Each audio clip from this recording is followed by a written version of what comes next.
Welcome to Athens, Greece, everyone. I'm Troy Mannering, and joining me with expert analysis is the legend himself, Andy Bell. Hey, it's our first time in Greece with the Red Bull X Fighters, and today we have 12 of the best freestyle motocross riders in the world vying for the top of the podium here. That, however, will be no easy task because the track which has been built in the Dionyssos Marble Quarry is immense. Andy, tell us about this setup here. Well, Troy, it is absolutely incredible. This track will be challenging for a lot of reasons. First of all, it's huge with lots of line choices. There are 11 different jumps out there, 3 of which are quarter pipes, which we've never seen before. Next, there's the dirt. Let's not forget that we're in a marble quarry, so it's not the grippiest of surfaces to ride on.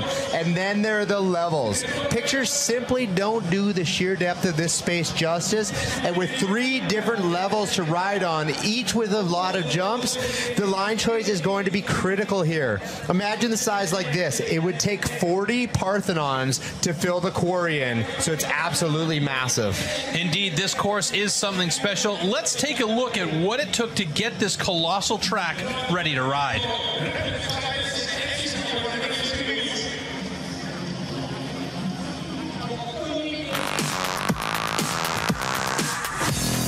Welcome to the massive Dionyssos Marble Quarry here in Athens. The Parthenon Temple could fit in this quarry 40 times. It's the biggest freestyle playground for the freestyle motocross riders, and it's the largest course in the 2015 World Tour. It took us 400 mining truckloads of dirt in here and 3 weeks to build this thing. The track is split up on 3 levels, 1, 2, and 3, and each one much bigger than my house.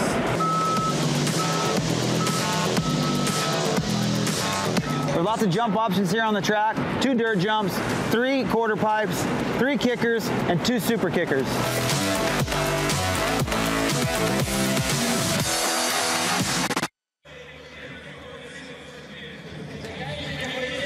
7 riders have already made it directly to the quarterfinals from the qualification round. Now, the remaining 5 of our 12 will compete for 1 single spot in the head-to-head battles. All these athletes, however, will have to utilize more than just their experience to be successful here. Andy, can you take us through the keys to the win at this event? Well, as we just saw Dane and his creation down here, it's going to be tough tonight. So number 1, prepare for this massive track.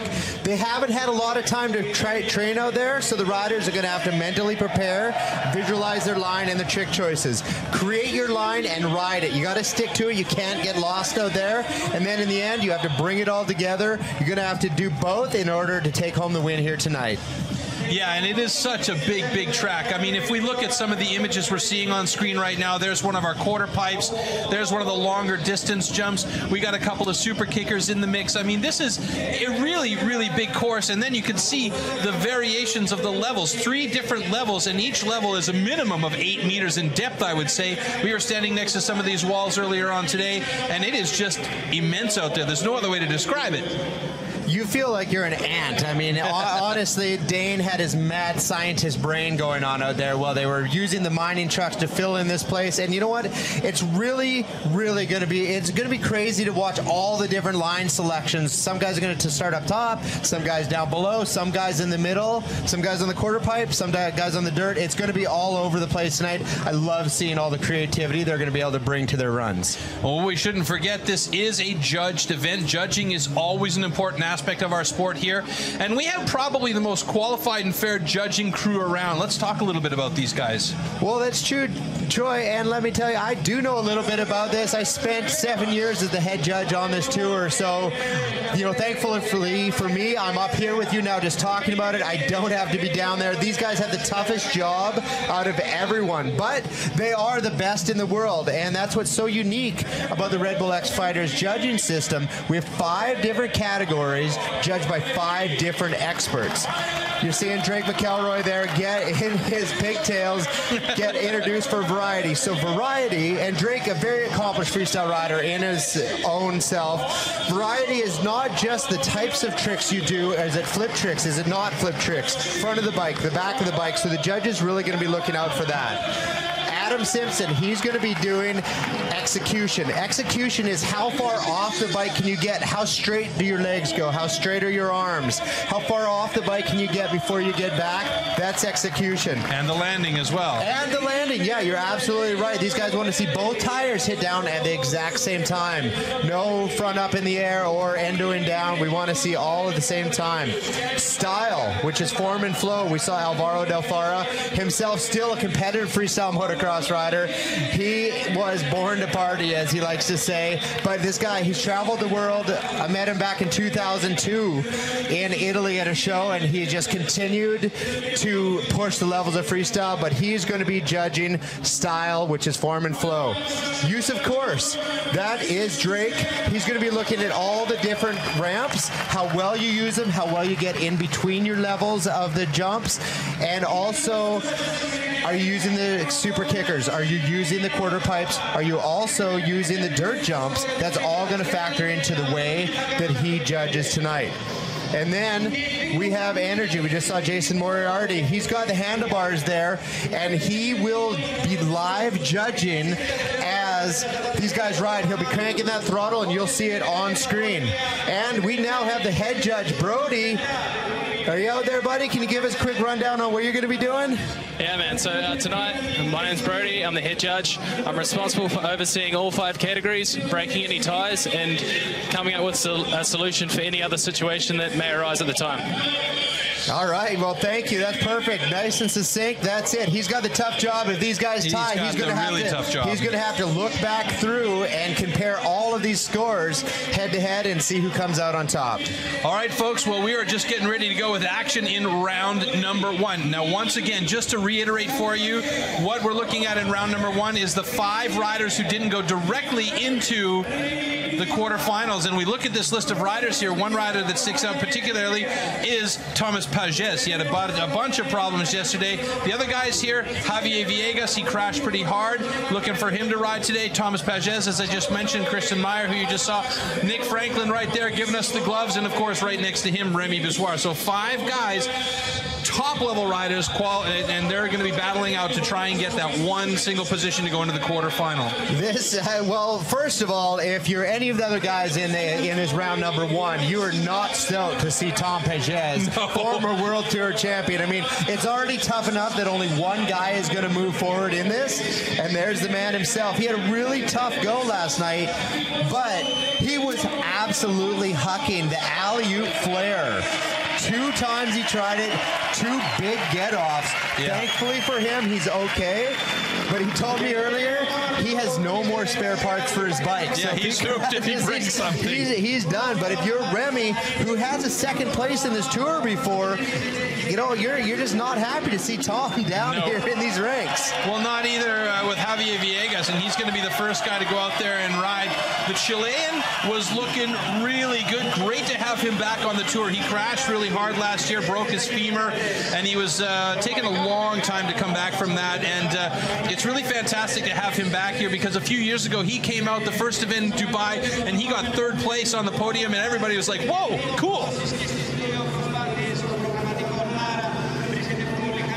So Javier will be the first rider out, and again, we talk about this first guy out.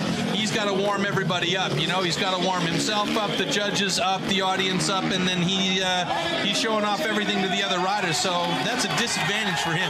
Yeah, it's a tough spot to be the first guy out. You're right. We always talk about it, but that's because it's the truth. But here we go. Javier, he is ready.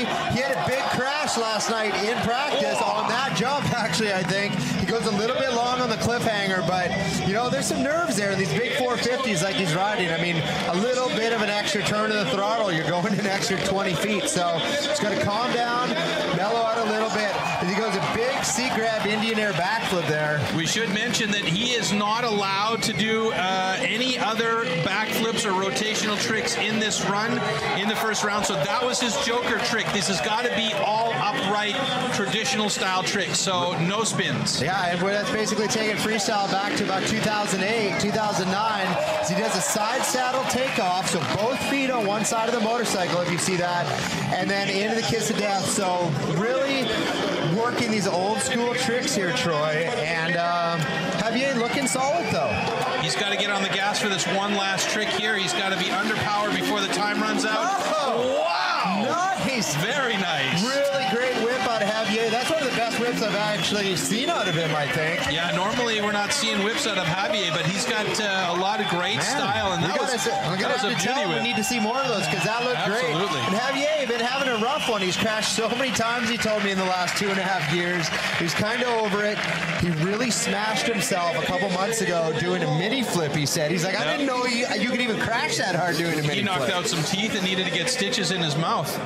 Broke his nose, he said. Huge, like 34 stitches in his inner thigh. He really had a rough go. Smashed his finger. Mean, he got the bar basically right inside his helmet there. Let's look at this in replay. All right, here's the first jump out. Big cliffhanger, great extension. Now it just goes a little bit long, lands right at the bottom, but still got the great extension, which was really important. Backflip, Superman, seat grab, Indian air. And then a picture-perfect rock solid. Got to be one of my favorite tricks for old school tricks. Yeah, you got to love the old rock solid. And then here, there's that side saddle lander. And that trick last night is what actually caused him to crash. The bike kicked out a little bit sideways. He came up a little bit short. And when he came up short, you'll notice it's very powdery out there. It's not hard ground like we're used to. And it actually threw him over. Yeah, high-sided him. Swap and then high-sided him and tossed him onto the ground. He actually said he saw white for a minute and had a ringing in his ears. So really happy to have him back. And now we have Thomas Pages. Man, this guy is just, he's changed the face of freestyle motocross. Well, we've said this so much about Thomas the last little while, and it's come from a desire to progress the sport without having to flip. Back in 2009, he and his brother both suffered pretty devastating crashes when they were attempting a front flip, and Thomas looks like he's going to start right away with this trick that was hammering him yesterday. This is it. Alley-oop. Yeah, he stops it. He stops it. Fantastic. The first time in competition, we see that alley-oop flare, and now he's man. Absolutely backwards. He's pumped. On the turn down there. Yeah, and you know, Thomas is that guy. If he stomps it, he likes to put the big trick first, and if he stomps that one, you know it's rarely will see him mess up after that. And he just, that whip was one of the biggest whips we've ever seen from him. I love that flatliner as well. That is just so amazing. He lays that trick out further than anybody else, I think, that's ever done that trick. And the alley-oop flare, just wait until we look at that in slow motion. Absolutely incredible. Tom is looking great here. Ruler stretches it out. He's pumped. He just has to, all he has to do is stay on the motorcycle as he just drops 25 feet to flat. And my. I mean, we were talking about this situation here. He's excited. The adrenaline is flowing.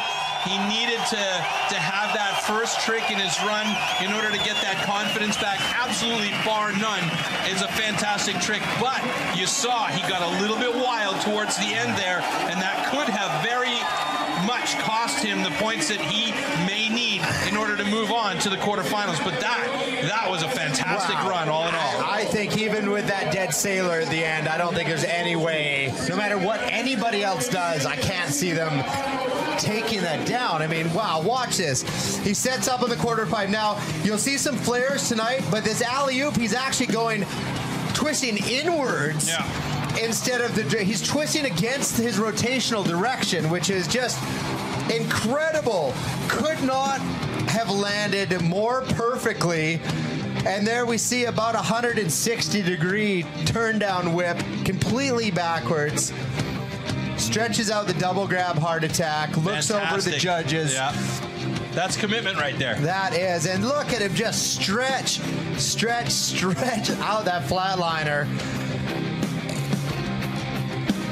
Everything Tom did looked absolutely perfect. A little nose high on that landing, but he's riding on adrenaline. He is there hasn't been a showman in this sport like this since Travis Pastrana.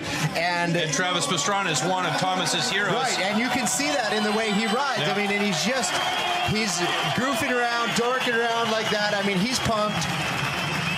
he is just, I'm blown away with what we just saw. Yeah, that's a good run, and you can see there's some concern on the faces. Well, there's Clinton Moore and Josh Sheehan right there. Clinton Moore, the closer face on your screen. He's currently leading our tour.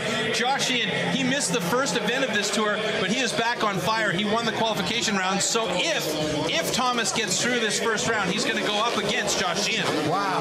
Yeah, and there was definitely some concern on their faces there. They're like, oh man, okay, so what am I going to bring? All right, next rider, Christian Meyer. Not a name that you would typically associate with a kid from Spain, but he really, really impressed us yesterday during the qualification round, and I think this kid is going to have a very good future. And I think you actually figured out he's only 16 years old. Well, I mean, that's counted on my math, Troy, which is not my strong suit, but according to the math in my head off our sheet, he's 16 years old, and he had the run of a lifetime last night. I mean, he was absolutely perfect. We only saw him once. He didn't come out for a second run because I think he left everything on the table, but body burials and everything. So let's see what he's got. Wow. Just big whip there. Not the turn down style. It was more the seat bounce style whip. Got it right upside down. And to be the age this guy is, and to be riding with the poise that he's riding with is really impressive. Oh my goodness. Wow. Well, there's his Joker trick, and he landed it, although it looked from our perspective, I think, like he was going to go into the wall. It did look like he was going to go into the wall, and we're actually so far away from these jumps right now. I couldn't quite tell was that the vault or the California roll. We were so far away. Good point. We're going to have to check it out in our slow-mos. We have the bird's eye view up here, I'd say, where, I'd say we're 150 meters up in the air. It feels like it anyway. We are, and Christian just continuing to go on perfect trick after perfect trick. Great extension. You know, he went a little long on that varial trick, but other than that, he's been spot on, and this is going to be tight. All right, the horn sounds before he made it into the corner, so I'm pretty sure that this last trick will not count as he goes for the pumping cliffhanger. Little Bilko going on there. Style, absolutely. Man, he looks pumped, and I love the way he rides. He's very fluid rider. He must be a great motocross rider, I'm going to guess, because he just has a lot of fluidity on the motorcycle outside of the ramps even. Well, we've noticed, too, that motocross riders tend to have maybe not the easiest time in these tight arenas, but when you talk about a big arena like this, the motocross riders tend to be able to get around the course a lot better because they have better bike skills as far as cornering, and he just let the bike go. I'm not sure what just happened, actually. The cameraman, we're going to have to see if there's another angle of that. So I'm not sure if he did a mini flip or just flipped the motorcycle or what, but let's take a look here. Hanging off, very, very old school motocross style, but not that old school. Maybe Kevin Windham style right there. Yeah, that's so it is the California roll. Yeah, you're absolutely right. Good you see him taking off, and you caught me on that last night, so I'll catch you tonight. And when he takes off, holding onto the seat, and then rolls 360 around his hand, that's actually the California roll, which Taka started doing last year in Osaka. Yeah. And you see some great extension. Great landings out of Christian Meyer here as you see both hands touching down at the same time. And that California roll is actually Taka's answer to the special flip from Thomas Pages, and it's just both of those tricks are really incredible. And we're seeing a lot of different variations, and you're right, it's a mini flip. It was a mini flip. Got a little bit away from him, though. Wow, the mini flip to eject button, but hey, that looked pretty good. He should have done that in his run. Probably, hey? Well, I don't know. Maybe the California roll is a few more points, but... He is pumped, though. Look at that kid. Great job by Chris Meyer. Really nice to see him here, and I bet you he's making a big impact on our judging crew and our organizational staff in the freestyle motocross world in general. Just a great job. And he was so stoked after his run last night. He rode around for about 10 minutes, punching the air, and so stoked that we didn't see him back out for the second run. Next rider up, Nick Franklin from New Zealand. This guy has been around this game a long time. We haven't seen him in quite a few years, but really nice to have him back in the mix here. It's great to have Nick back, and I was chatting with him earlier. He just said, you know, he only had about a week's notice to come here.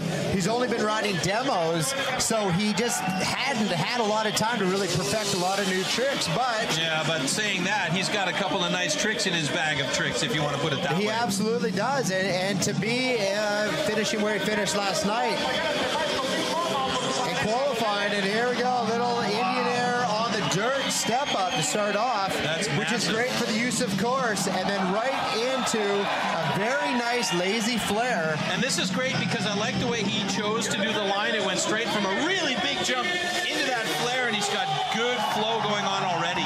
So a little thing to point out there for the variety judge, you just saw with the super kicker, he actually did a Superman C-Gram Indian air again. So second out of 3 tricks, so that's not going to be great for the variety judge. Yeah, you can't make that mistake. But we just had a little Shaolin bar hop from Nick, and he just said earlier, he said, I'm just pumped to be here. I was on the couch a week ago, and I got the call from Tess and said, hey, you know what, I might not be totally ready, but I'm going to do it anyway. Big cliffhanger. And I think we're going to see, we should see a varial out of Nick here, a California roll if I'm not wrong. Yeah, but he's got to be careful because he's already used up his one joker trick here because of the flare. So if he does a California roll or anything, he's disqualified. Good so call. He made the smart decision there with the kiss of death. Yeah, that's very, very good. I would have gotten disqualified if I would have done both my inverted tricks out there, Troy. All 2 of them, huh? Yeah, which was usually the flying W as I fell off and maybe falling off my bar stool. Just look at this preparation by Josh Sheehan there. We mentioned that mental preparation, or you talked about it earlier on in our keys to the win, and that's one of the things that these guys are so focused on now is riding that run in their head. Let's take a look back here, though. With all right, this great starting run off, from Nick big Franklin. Dirt step up there. So the C-Grab Indian air, old school trick there, and here, there's the flare. He's only done a few of these to dirt, he said, so. Yeah, really? Those are awesome looking. Yeah, then. really nice, and that was way better than what we saw out of him last night as well. He got another 20 degrees of rotation. A little bit more amplitude as well. Really good, like looking very solid. And then I think that's off the other side, so I think he did switch up which direction he did that Indian air, but still, I don't think the variety judge is going to count that as it won't be quite a repeated trick, but well, in mountain biking, they're calling it OPU, opposite. Yeah, so, it was opposite, which not a lot of guys have ever seen do that. So that's maybe the next phase of freestyle motocross. It's going to have to be. I mean, where else do we go? I mean, it's just incredible where it's gone already, and there's still lots of development to come in the sport. Nick Franklin, great job out there. And as you notice, Andy, we're not seeing any of the scores here yet from these guys, so we have no idea. Nobody knows. We have no idea. I mean, we can kind of guess, but we have no idea yet who is the one person that's going to be moving on to the quarterfinals, which makes that all that much more exciting. With one rider left to go, Remy Bizarre, you can see hear his engine burping out there. This guy, really, really interesting case, opted not to ride the second run yesterday because he knew he was going to end up in this first round and decided to come out and try and do the damage here now.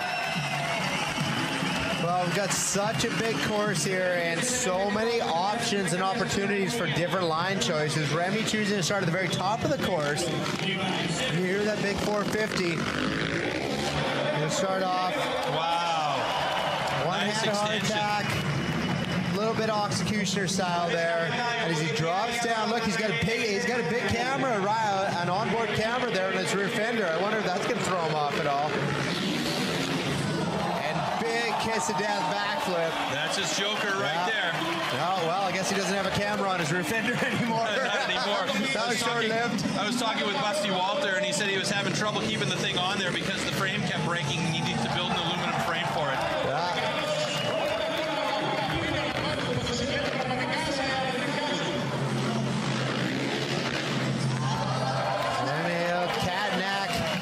Attack style, getting off the side there. One thing I wanted to say, one thing I really, really like about Remy's style is that it's so smooth and flowy when he gets into these tricks, and he's so flexible. In that particular trick right there, the kiss of death, he had that head right next to the fender and then scorpion those legs over. Just fantastic. And you see he's worked his way all the way back up. C-Grab Indy again. So some decent tricks out of Remy, and the last trick we just got the call is going to count, so that's pretty good. He got a good number of tricks there. Yeah. It's going to be really tough for any of these guys. So with Tom nailing that alley-oop flare, I mean, wow. We should probably point out, folks, if you're just joining us, when we say the last trick counts, the rider, in the rulebook, the rider has to be under power in the direction of the ramp in order for the last trick to count. So if he's in the curve and under power, it's on a question mark there, and it comes to Brody Hendrickson's decision. But if he's not under power towards the ramp, the last trick won't count. So that's really important, especially with only 60 seconds in this first round. Remy really getting separation from the bike as well as getting good execution there.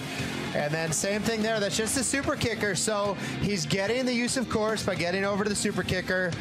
As he kind of like looks around for his grab hold there with the left hand. Where is it? Where is it? Where? Yeah, there we go. Yeah, so that's a good feeling when you finally grab that thing when you're flying through the air. Because let me tell you, not very fun to miss that grab.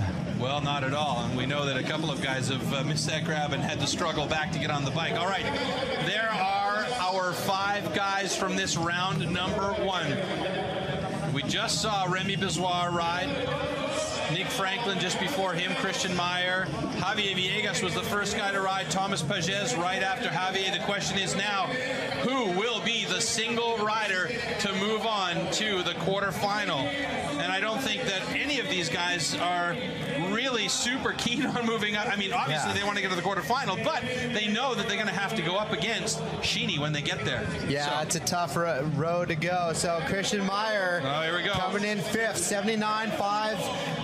Had a great run, but hey, a lot of times the new guy doesn't make it through qualifying. Yeah. So I think he's a little confused maybe, but you know what? Pretty good showing for the new guy, and I think at his age there's a long ways for him to go. All right, let's see who's going to take 4th. Nick Franklin from New Zealand breaking the 80s with an 80.5 in 4th place. So those 2 guys, we won't be seeing them anymore tonight. That's unfortunate, but that's the way it is. Well, Nick said he was just happy to be here, so really great to see him back on tour. I have a feeling to be ready to get the call next time, he's going to go home and hone a couple more tricks. For sure. Javier Villegas, he's got 3rd place in this one, so good job by Javier. Nice to have him back, as we said. Especially after a big crash last night, too. I mean, when you hit your head and you see white, that's not very good. Yeah, it's good that he's back here and was feeling okay. He said he's a little stiff, so. All right, the battle now comes between Remy Bizarre and Thomas Pages. Let's see who it's going to be. It's only 0.2. Yeah, 0.2 is it. And let's see. Remy Bizarre, Thomas Pages. Thomas Pages! Oh my goodness. Thomas manages to get through round 1. A little bit sketchy that he had to ride in round 1 to begin with, but he did a great job, and he is through to the quarterfinal, so he will battle it out in the 4th heat in the quarterfinal against Josh Sheehan. Well, here's something to point out, too. He made a big mistake at the end of the run, like Tom can when he's too excited, but he made it through against Remy and the crew in the round 1. You can't make a mistake against Josh Sheehan at all. Quarterfinal action's looking like this then. Danny Torres is going to go up against David Ronaldo in heat number 1. Heat 2 belongs to Adam Jones and Rob Adelberg. Heat 3 is Levi Sherwood and Clinton Moore. That should be a great battle. That's like a final right there. And then we've got heat number 4, as we just said, is going to be Thomas Pages going up against Josh Sheehan. Well, speaking of finals, that is, I mean, Levi versus Clinton was the final last event in Mexico City. Yeah, exactly. And Tom versus Sheeny, I'm sure we've seen that one before too. So, wow. And that's quarterfinal action, Troy. So we are set to go with our quarterfinals. Thomas Pages will have a little bit of time to recuperate a bit there in the paddocks, because he has to wait until the first 3 heats in quarterfinal are completed before he gets to go up against Josh Sheehan. And I'm sure that when we do talk about the quarterfinal, he's going to be thinking about how his run is going to go as well, because they've got 75 seconds in the quarterfinal.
Athens, Greece. No city boasts the history Athens does. It's the birthplace of democracy, scientific history, Western medicine, and modern philosophy.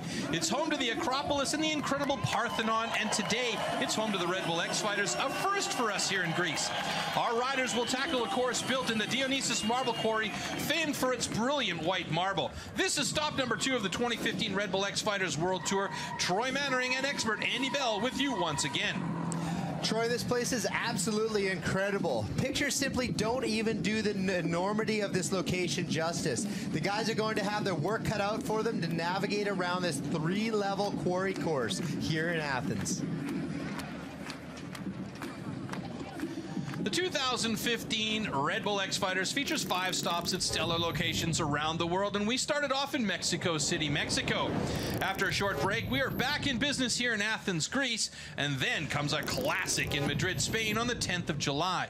From there, we'll return to Pretoria, South Africa on the 12th of September, and finally, we'll crown a World Tour champion in the United Arab Emirates on October 30th.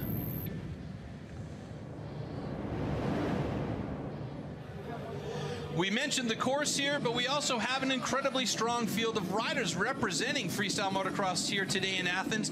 No less than 7 X-Fighters event winners and 4 X-Fighters World Tour champions are here to do battle. Let's meet these men who will be mixing it up in our Clash of Champions. This is no doubt the best rider lineup in the history of Red Bull X Fighters. I can think of at least 4 of these riders that could win on this massive course tonight.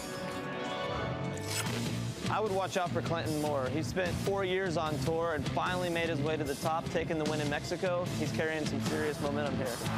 My goal is just to stay on top, really. Like, at the end of the day, just play it cool, keep your head together and have a good time and just make sure I'm top 5. Levi Sherwood's in the house, and this kid's not a kid anymore. He's 23 years old. He has 8 event wins. He's a World Tour champion, and he has a new variation on his transfer flip. He's going to come out swinging. I'm going to go out there and ride the best I can and try and see what I can come up with. What can I say about Tom Pages that hasn't been said before? This guy has it all. He's redefined the sport of freestyle motocross with flares, body varials, 360s. He's a 2013 World Tour champion, and he may be the guy that does all 3 quarter pipes. If I do my tricks, I should be able to get a good rhythm. Last and certainly not least is Josh Sheehan, last year's World Tour champion, missed Mexico City and is hungry to come back here, stomp the double flip, because he'll do that anytime, any place, and probably do anything to defend his title. Obviously, I want to win. Of course, I want to win. I want to take the championship again. Well, there's a massive course, the best rider lineup ever, really all the ingredients to make this event here in Greece totally epic. Another former World Tour champion that will undoubtedly factor into the competition here is Danny Torres, and we've seen from Danny Torres before, he can work well under pressure even on big courses like this. Well, as you see there on the graphic, 2011 World Tour champion. He has 7 wins, and this is his 43rd start, almost more than double than anybody else out here tonight. Incredible. All right, our standings after one event in Mexico at the beginning of our season look like this. Clinton Moore on top, having won there against Levi Sherwood in the head-to-head final. Thomas Pages takes 3rd place overall. Danny Torres, who we just mentioned, is in 4th. Remy Bizarre and Adam Jones mixing it up in the top 6. And then we see from 7 to 12, Viegas, Brody Wilson, Jeremy Rouanet, Harry Bink, Eric Ruiz, and Matt Ribot all factor in here. But the guys we're going to be talking about tonight are the gentlemen that are in this quarterfinal. And heat number 1 in the quarterfinal, we're going to see Danny Torres and David Ronaldo. But we have also to figure out the keys to the win. Well, number one, prepare for this massive track. These guys haven't had very much time to train due to some wind, so they need to mentally prepare, visualize their lines and jump choices on this huge track, and really stay focused. They have to choose their lines and stick to it. You can get lost out there on this huge track, so once again, stick to it. What do you have to do to win? Bring it all together. Visualize your line, stick to it, keep your tricks tight, and you're going to go home a winner. Yeah, and we are in a judged event here. We've got 5 judges up there that are judging categories. It's one of the most fair judging systems we've got. Talk about these guys quick. Well, I've got a little experience up there at the judging table, 7 years as the head judge, and I'm so happy to be up here with you tonight, Troy. So we have 5 specialists in 5 different categories up there. We have variety, we have execution, form and flow, use of course, and energy, which is actually going to be a live judge thing, so you'll see on the screen once in a while. He's actually judging it as it happens, and then the head judge, Brody Hendrickson, to put it all together at the end if there's any ties. All right, this is how it works. It is win or go home, and there we have Brody. Our head judge right there. So if there's any ties or any hard calls to be made, that's the man that's going to be making the call. As I was just saying, the way it works here is win or go home. In this next format, it's head-to-head action. It's a timed run of 75 seconds in the quarterfinal, so we got a little extra time compared to round 1, and they need to win 3 of those 5 categories that you just mentioned. And we're moving on to a little review of that round 1 action. So if you guys are just joining us live here, you get to see what happened to get one rider into this quarterfinal from round 1. And it was a doozy. Mr. Pages, former champion, he is coming back hard and strong, trying to retake his glory of winning, and he brought a brand new trick to the table, the alley-oop flare. He couldn't do it in Mexico City. The bike wasn't running correctly, so he stomped it there. Great execution. You're going to notice here there's only one inverted or rotational trick, so he could only do the one alley-oop flare. That is a happy man, but now he goes up against last year's champion and reigning champion Josh Yin in the quarterfinal, and that is going to be a tough one. That is going to be a tough one, and we'll take a quick look at our bracket here. The first seed in the quarterfinal will be Danny Torres going head-to-head against David Ronaldo. These two guys are also battling on another tour. Second one's going to be Adam Jones and Rob Adelberg going against each other. This should be a well-matched battle between these two guys. Levi Sherwood and Clinton Moore, the guys that were in the final in Mexico. We won't see them both in the final this time because one of them is going to get eliminated. And of course, what you just mentioned, Tom Pages and Josh Sheehan going against each other in heat number 4. First quarterfinal heat coming up with Danny Torres versus David Ronaldo. Let's get it on. France versus Spain here, and take a look at where we are. This is absolutely incredible. Tonight is a big night. It's all or nothing. Well, it's true. All or nothing. I mean, he's got to lay it down against Ronaldo right now if he wants to move on to the semifinals. He had a good start to the year in Mexico. 4th place, which for the way Danny started the last couple of years, I think 4th is actually a pretty good start. Yeah, and, you know, he put a solid result into the books, and now we see he's going to get going right here. I will say, though, that I think Danny Torres has a slight disadvantage against David Ronaldo because David is one of those guys that's bringing a few of those new school rotational and variational tricks to the table. So, and that's what we're still waiting for Danny to come with. Very true. He starts off strong with a great lazy boy backflip, really extending it out straight into the rock solid. And we're good. Let's just keep track of some of these. Let's call either new school or the huge inverted tricks. Danny gets going, another Cordoba backflip. So that's his second backflip. Let's call it the high-level backflip tricks right now.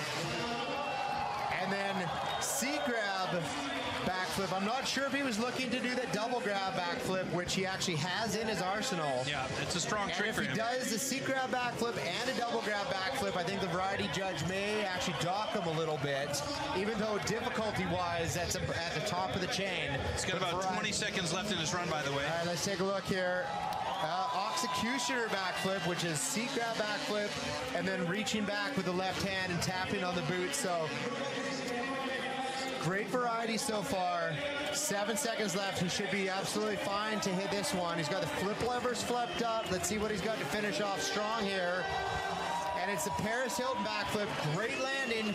Both tires coming along as he drops off the edge of the quarry there. Man, we're feeling some wind up here in our booth. Yeah, it's so I starting to can't get windy up imagine here. what those guys are getting down there. And Danny's such a great showman. Some of these guys forget about the show, but Danny was born in the bull rings and that's all about soaring. in Madrid, and he understands the showmanship is so important. So always doing a great job. And that plays a role into our energy, entertainment, and excitement judge. He wants to see that these guys are putting down a show and playing with the audience, and that's going to make a difference in how the audience reacts and how the energy, entertainment, and excitement judge will react on the throttle as well.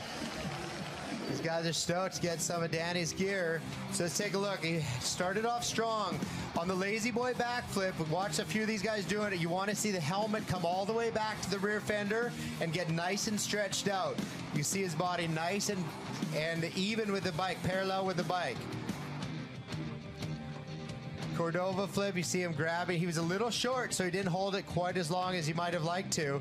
Little sideways, and there, too. I think that's where he wanted to do the double grab backflip, but he got a little bit off kilter a little bit, so I had to stick with the seat grab. And then Danny coming around. A lot of times you see him do the no-handed lander out of that, the base jumper, but not in this soft conditions. Yeah, I was just going to say, the soft dirt will really make a mess of the landing if you've got only your knees holding onto the seat to try and balance you.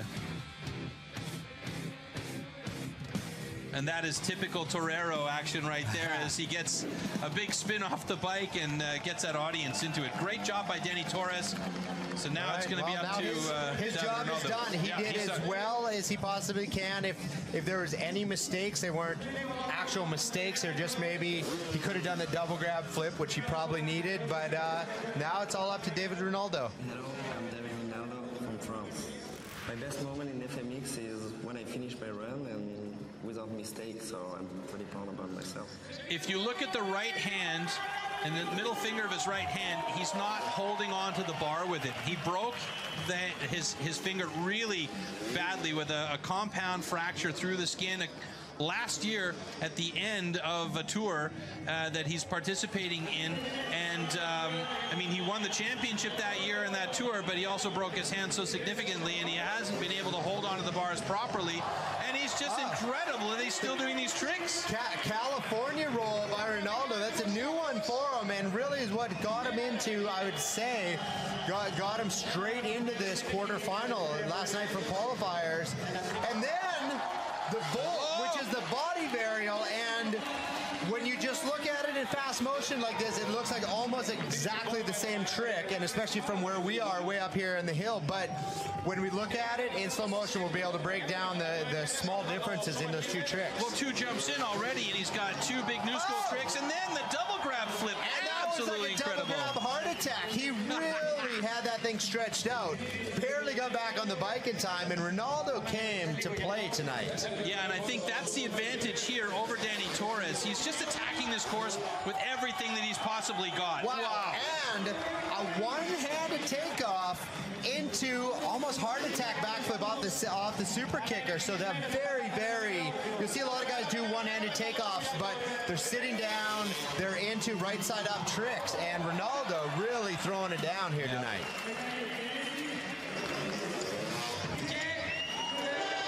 Great extension there on his last kiss of death.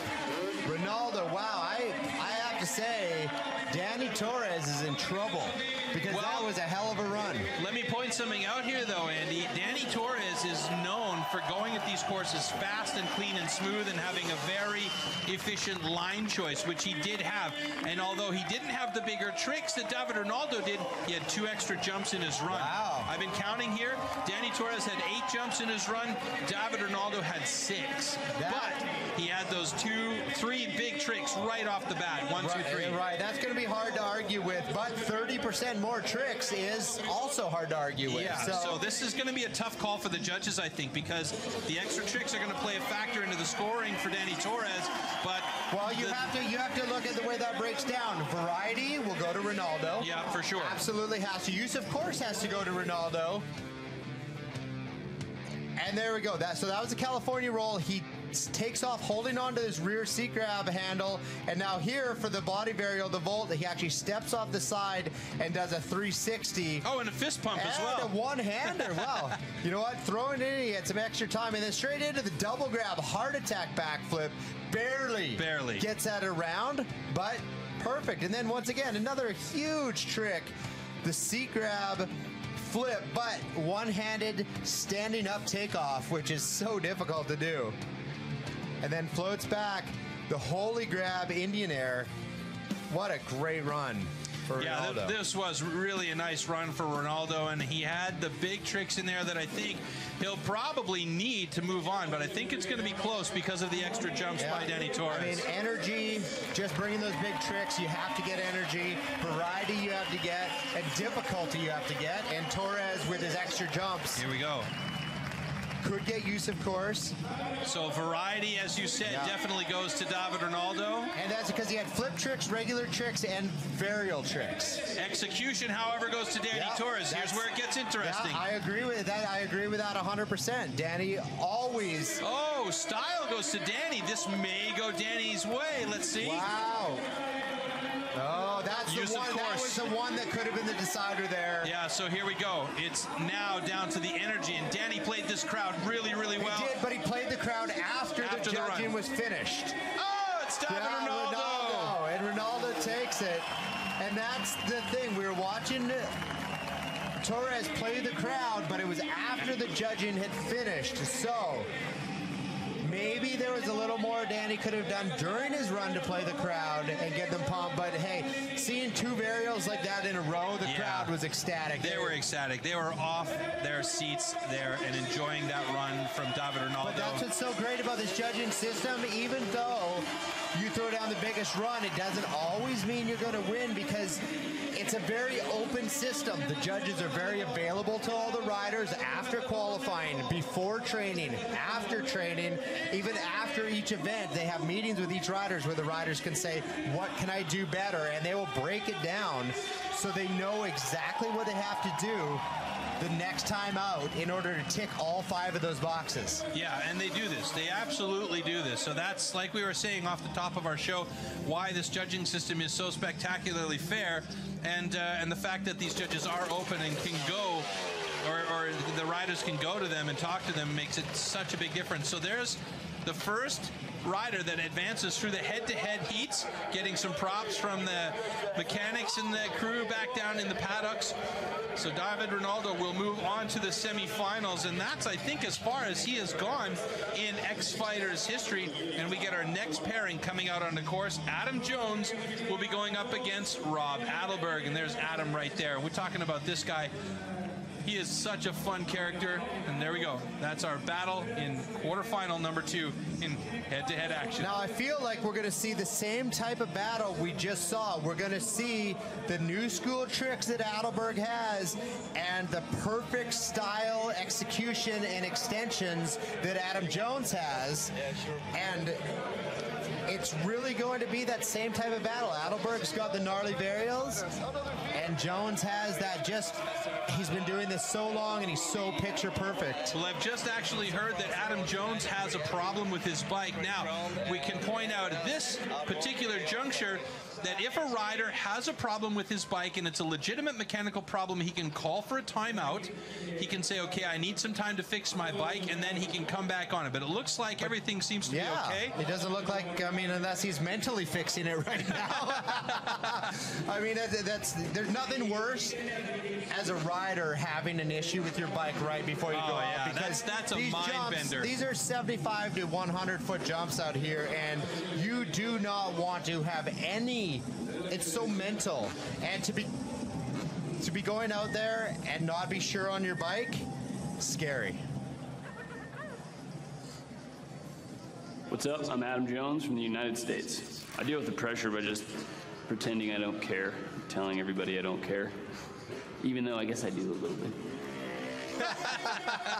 Adam does care a little bit. For sure. He's won one of these tour stops before. Cairo. He's ridden more events around the world than maybe anybody, and he's got some of the biggest tricks in the book. But Adam is not bringing the varial tricks out here, so it's going to be a battle of execution like that. The rigor mortis, his own trick, his own spin on the dead body that no one else does like Adam. Nobody does that. We love the extension he puts into that trick. So it's going to be perfection on execution versus Atterberg bringing the varials. Bringing the turntable to no-hander. And well, that's one way to capture the show. His memories are going to last. Adam makes his way up to the top of the course. And look at that cliffhanger flip. There's that extension I was talking that Adam can bring. As good as anybody else or better at that trick. He's locking the bars in very low on his shins, which is harder than putting it up by your knees. And then stretches out the Indian air, rock solid. Great line choice by Adam. Yeah, he's keeping the flow going, which is super important here for the judges. And really stretches out the kiss of death backflip. Still 15 seconds left. We may get 1 to 2 more jumps out of Adam here. I have a feeling we're only going to see the one jump out of him because he's opting to go down to this bottom level here. All right, and the wind is howling right now, actually, so... Oh, and wow. the stripper backflip for Adam. As clock runs to 0. Had a very solid run out of Adam. I think everything was perfectly executed. Yeah. No one hates wind more than Adam Jones. And I will tell you, we're sitting in our booth up here in the sky, and there's a lot of wind howling. So I'm glad we're not on cables. We'd be swinging like we were on a swing set. So stoked that Adam made through the run.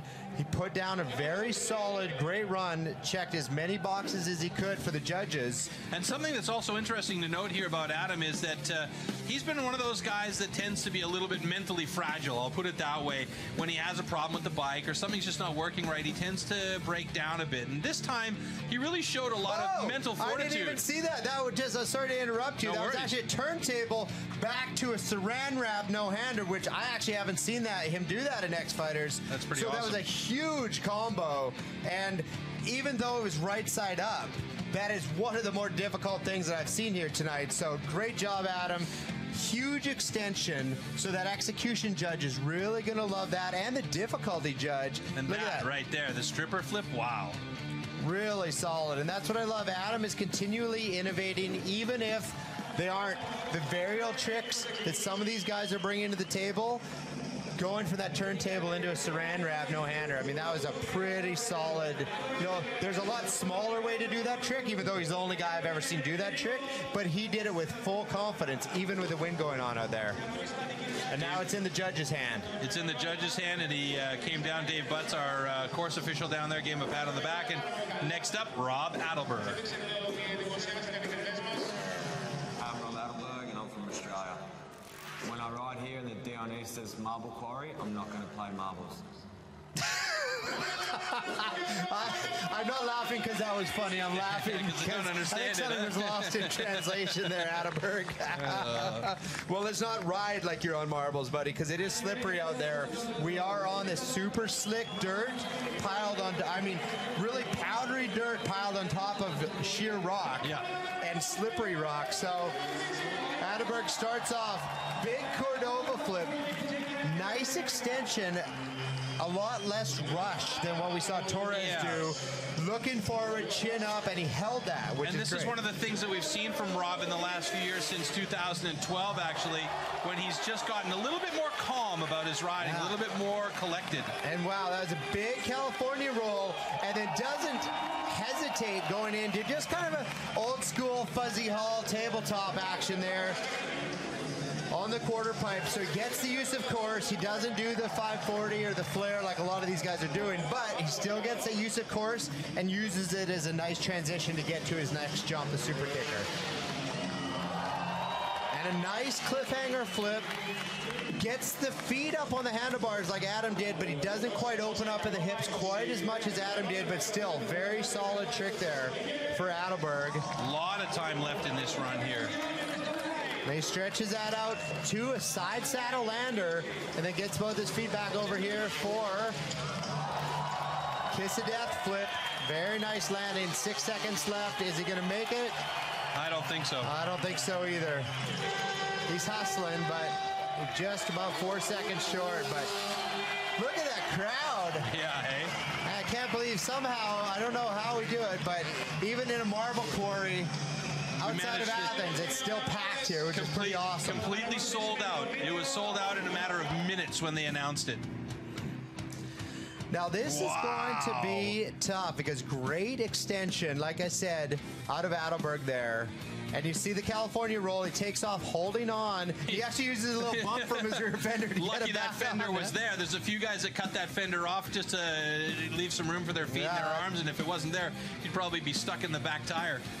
So BMX tabletop, and there's something we didn't even notice, the Kiss of Death, a one-hander. I don't think he even has a name for that kind of yet. He's kind of been messing with that trick.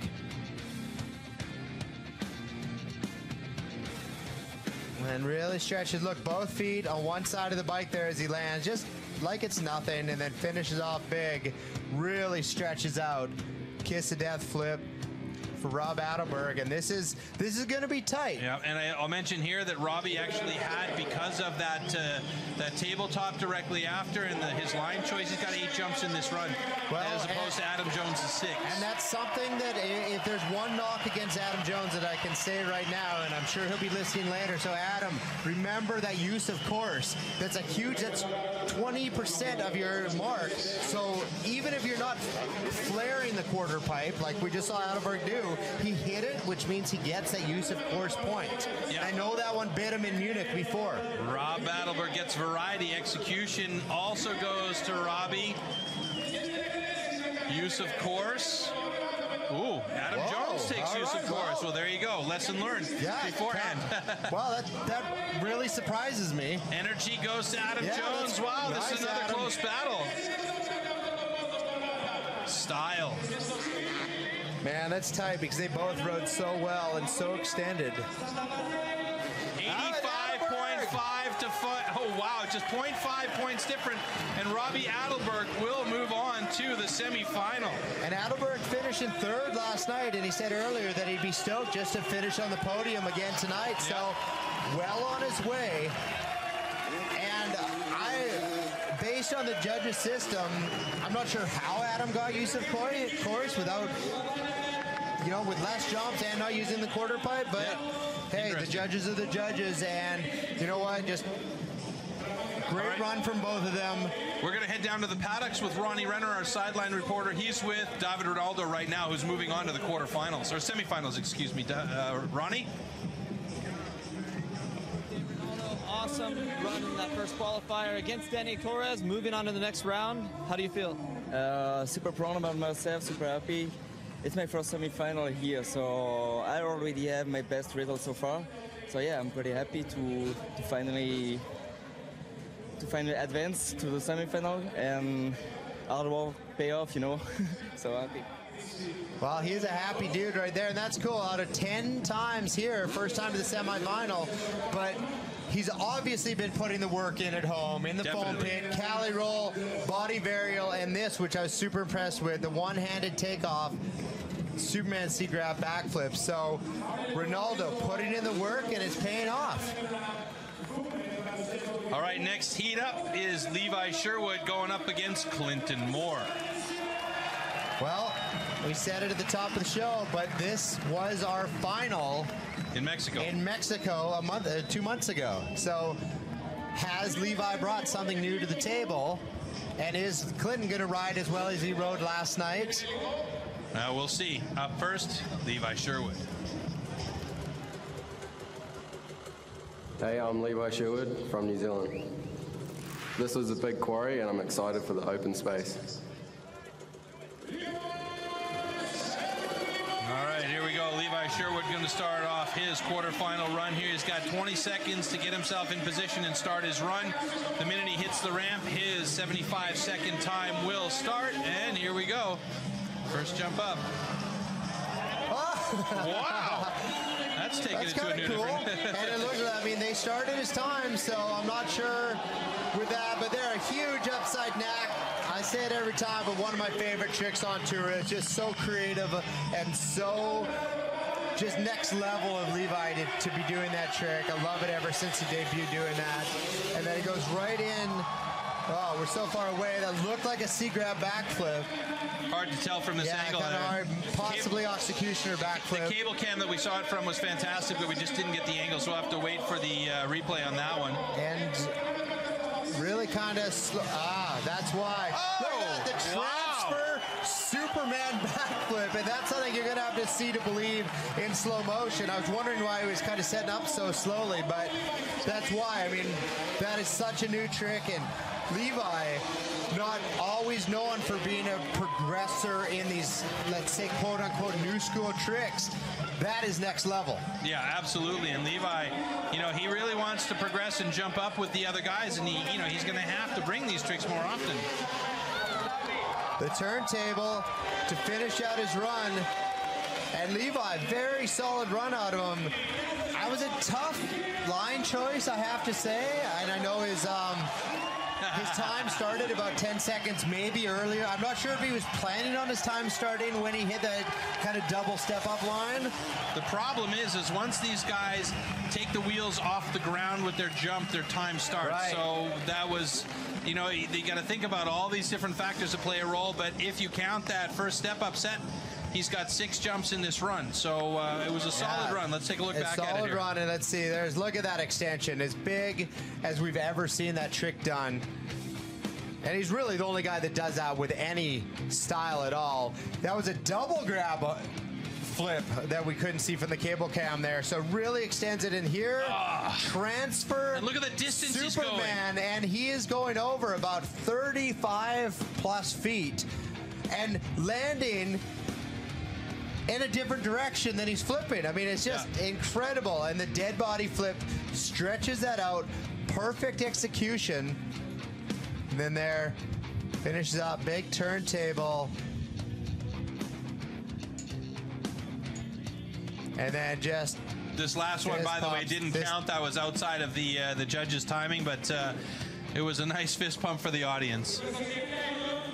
And really, the only knock against that run is he didn't get very many jumps in, which, depending on the way Clinton rides... Clinton Moore up next. Hey, I'm Clinton Moore. I'm from Australia. Chasing my kids around is harder than riding my bike. I know that. Yeah, I think we all know that one. As we get a nice look here. Just finish your thought there, depending on how Clinton rides. Yeah, well, I think, what did he get? 6 tricks there. So, you know, if Clinton does the same amount of tricks, it's going to be very close. But if Clinton gets 8 tricks plus his varials that he does, the Bundy, the Cali roll, it starts off big. There it is! The Bundy, which is just a take on an old trick, the Electric Doom, that was never really landed to dirt, and he just really looks great. Spins around, flat spin on that 540. Clinton. And he gets out of there in a hurry, too. A lot of guys land and kind of bounce. Clinton just pins it. He is not messing around. So we're already 3 jumps in, and we're not even 30 seconds deep. Not even. Clinton's racing this course with all sorts of skill and style. 3.6, nice. 360, nice and just lazy, fluid. And when I say lazy, that's a good thing. Not like he's not trying, but he just looks like he's not trying. Yeah, it just makes it look so easy and natural and flowy. And Clint gets the flip levers up so he can get a little extra leverage on the bike when he flips it out for this kiss of death. Presses back with his forearms against those levers there in order to get the bike under him. Still 20 seconds left, and we get the live energy judging graphic up there. That's Jason Moriarty.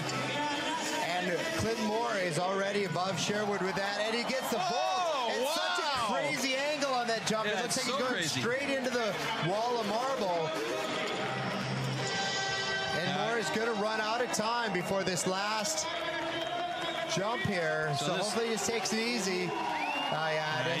This one's for the audience and for him as much as anything, and that's going to be it for him. But I will say, the last jump doesn't count. That's confirmed. There's no way that that's going to count, and he's got 6 tricks. But look at the difference between the tricks between him and Levi Sherwood. I think we're going to see the same result here as we saw at the final in Mexico. It's going to be a tough call, though, because Sherwood has execution down pat. So now it's going to be up to the judges here. And, boy, I'm looking forward to seeing how this one rolls out. That's just such a tough call. Let's take a look through and see if we can see anything here. So there, the Bundy. Wow. What, I mean, that's just bananas. I'm not sure how you even get that pop to do that. And then straight into that, this very straight up and down 540, and then he pins it out of there. Double grab Indian air. Judges are going to have a really hard time with this pairing as well because, like I said, you know, the execution from Levi Sherwood is definitely there, but the new school tricks and the sheer variety of the new school tricks is definitely on. I mean, just the Bundy on its own is side, excuse me. The Bundy on its own is so gnarly, but don't forget Sherwood Superman transfer flip. That is massive. There's a few guys doing the varials, a bunch of guys doing the vaults, a few guys doing special flips. No one is doing that transfer flip, and then to add that variation of the Superman, I mean, that puts it right up there at the top of any trick being done these days. So once again, I'm glad I'm sitting up here with you, Troy, and not down in the judges' hot spot. I can't even imagine the pressure on these judges at the moment. It's taking a little bit longer to get the results here. Well, I wonder why. Yeah. I mean, that is just so difficult. There, you see everyone working hard. Clinton obviously feeling good about things. Levi, always with a smile on his face. Smile and a mullet. I love it. And a mullet. Man after my own heart. Business up front, party in the back. Oh. Yeah, Alvaro, I feel your pain, buddy. Oh, man, those are some long faces over there. And that is a lot of work up there for these guys after this really spectacular pair of runs. Yeah, that is just a real tough one.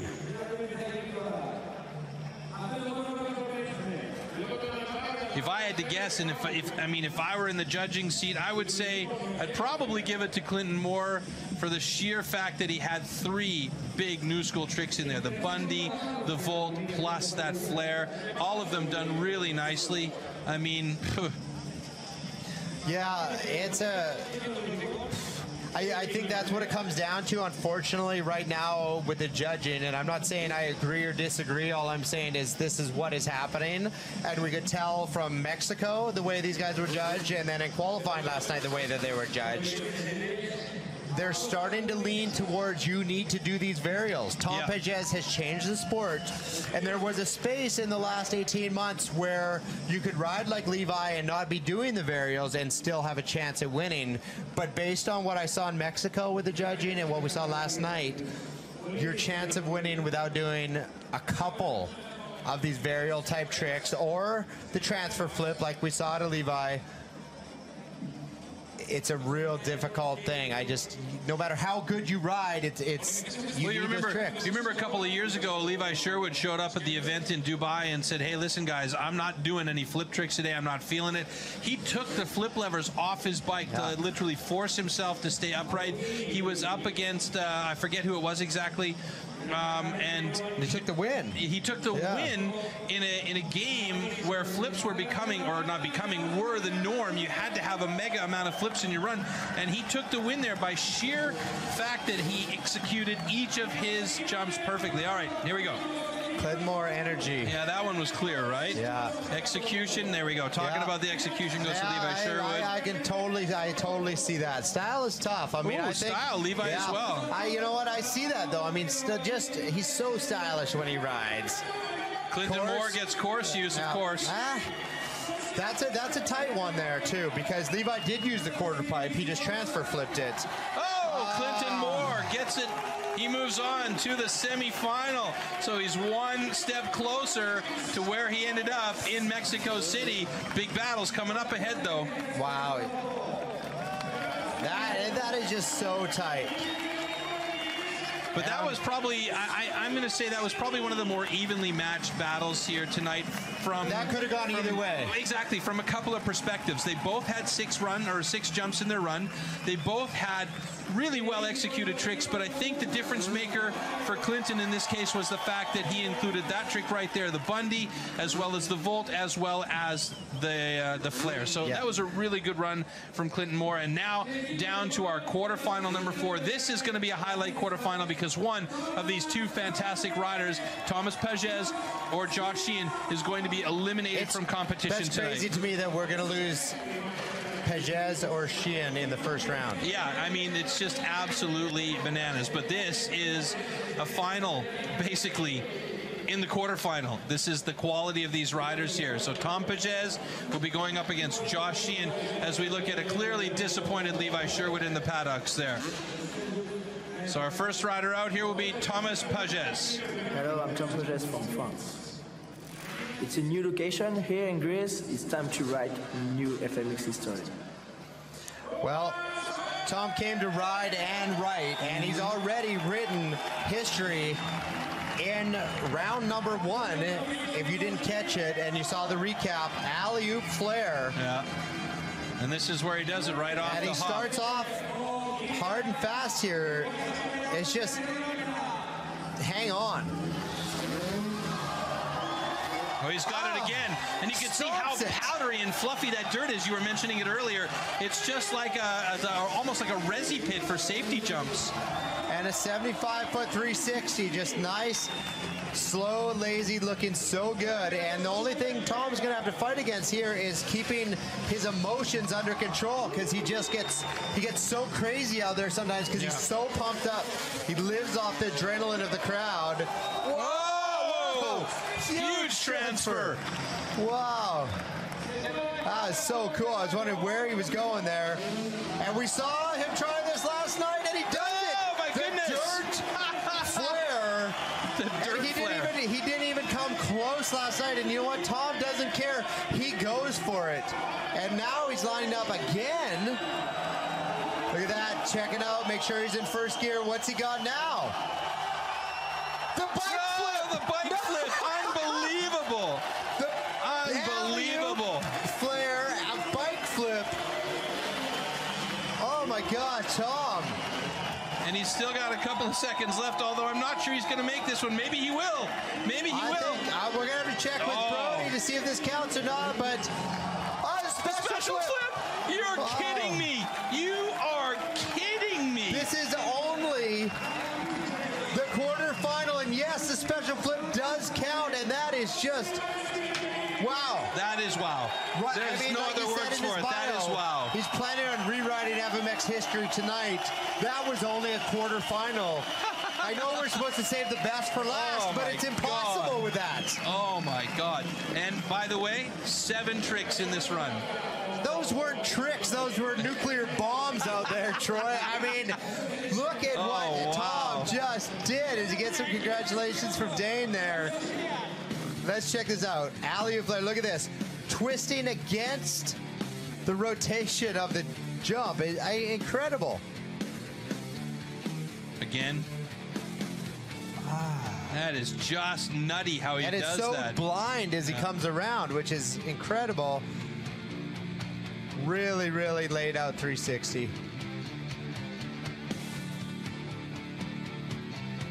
Everything he throws with just the hardest that he can throw it. And then here's that dirt takeoff flare. This is for me the only rub. He landed it a little bit hard sideways, but he got right on the gas, as you said, and then nice. Bike flip. I mean, no one else is doing that. No one else is even trying that trick. And look at that. He has to get around that front wheel, suck his shoulder in, get onto it, and just nails it. And to finish it off, oh, hey, let's just throw a special flip. Folks, that bike flip, by the way, that's a BMX trick. You have to imagine a BMX is 1/10 the weight of one of these motorcycles. There's only a few guys in BMX that can do it on a 20-pound bicycle. Yeah, not even. I don't even think they're 20 pounds now anymore. All right, so the next rider is Josh Sheehan. I mean, if there's anybody that can take him down, it's this man right there. Hey, I'm Josh Sheehan from Australia.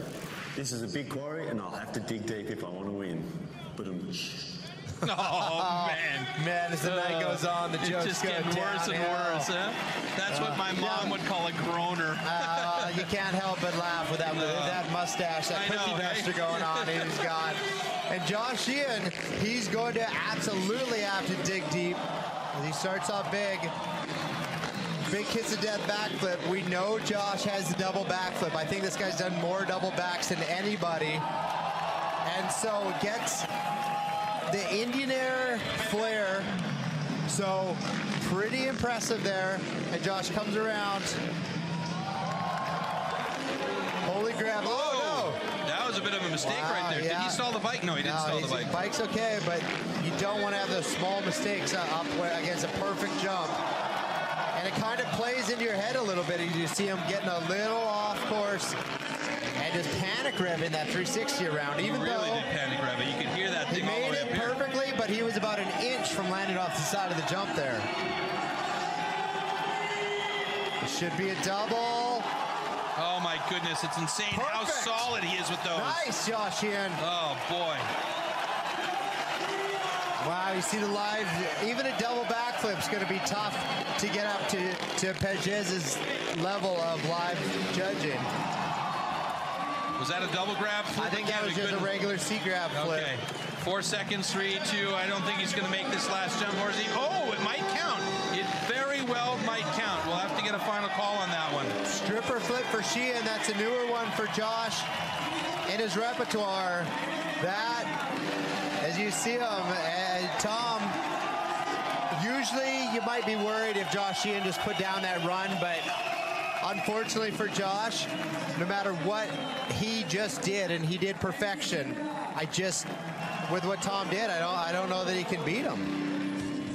Let's take a look here. Last chick will count, by the way, so he's got 7 jumps in his run as well.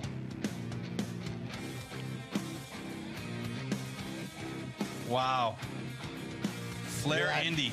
Flare Indy, great amplitude, good extension. As you see floating off that holy grab. Oh, there he landed deep, and I think he kicked the bike into neutral. And for 360 knacks, that was an upside 360 knack. Really, actually great extension for that trick. And here we go, the double. He is Mr. double backflip now. Yeah, I mean, he shows up to events and he can just pull a double backflip like it's nothing, and the ramp is there for him, you know? Well, and it used to be the guys would build the ramp and get all dressed up in heavy-duty equipment just to pull off the double backflip, and it's insane. Everybody knows how dangerous that trick is, and he pulls it like it's a normal run for him. I mean, it was a double grab flip. You were absolutely right there, Troy. Missed that, so that was solid. And we get to look back, the last trick here, stripper flip on the super kicker. And you know what?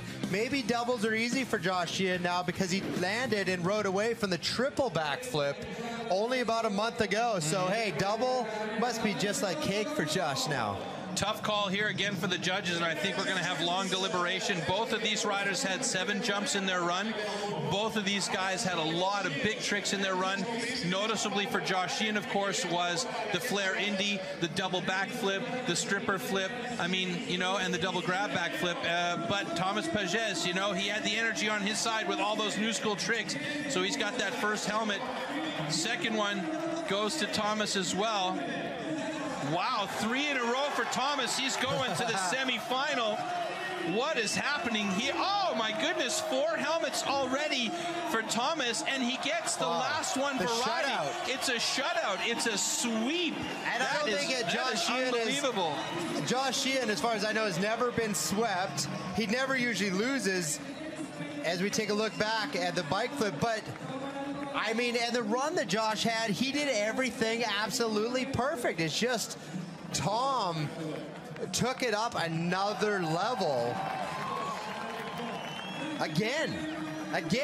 Yeah, it's unbelievable. I mean, and then Thomas is, when he gets into this state and uses these courses as he does, there's no stopping him. Speaking of these courses, if you're just joining us or if you've just joined us for the live program here, we're going to take a quick look at how long and what they had to do in order to build up this great track here in this marble quarry in Athens, Greece. Let's take a look at the building of this track.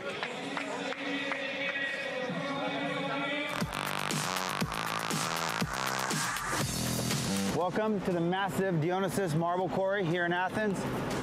The Parthenon Temple could fit in this quarry 40 times. It's the biggest freestyle playground for the freestyle motocross riders, and it's the largest course in the 2015 World Tour. It took us 400 mining truckloads of dirt in here and 3 weeks to build this thing. The track is split up on 3 levels, 1, 2, and 3. and each one much bigger than my house.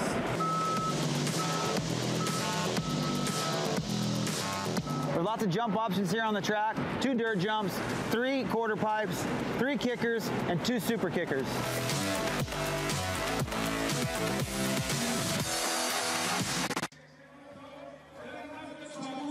All right, well, right now we've got Ronnie Renner down in the paddocks, and I believe he's with Josh Sheehan right now. Let's go down to Ronnie and hear from Mr. Sheehan himself. Ronnie? Thanks, Troy. I'm down here with Mr. Sheehan. He still got a smile on his face, but that was a rough semifinal, don't you think? Yeah, I'm happy I did everything right. You know, only one over jump, but just stoked I'm safe. It just sucks that I had to come up against him so early on in the finals. So, yeah, he rode awesome. No, he did everything spot on, perfect. So, you know, happy for him. Bummed to be out early, but hey, I'm healthy and come back next round. Obviously, Paget is a strong competitor. Do you think he's got what it takes to win tonight? Yeah, I think he does. He's got a bunch of those massive tricks and 2 tricks that no one's even willing to try. So, yeah, I think he's got it. Oof, I mean, it'll be tough between him and Clint. Whoever stomps a perfect run, it'll be tough. Well, we're happy to have you back on tour. This is a great place to come back. How do you feel with that crowd right there? The crowd is awesome. It couldn't be a better place to come back to. It's epic setup here in Athens, and you know, thanks a lot for the crowd and everyone's support. So good to be back. Good on you, mate. Thank you. Renner getting a little bit of his Aussie on there. Good on you, mate. Yeah.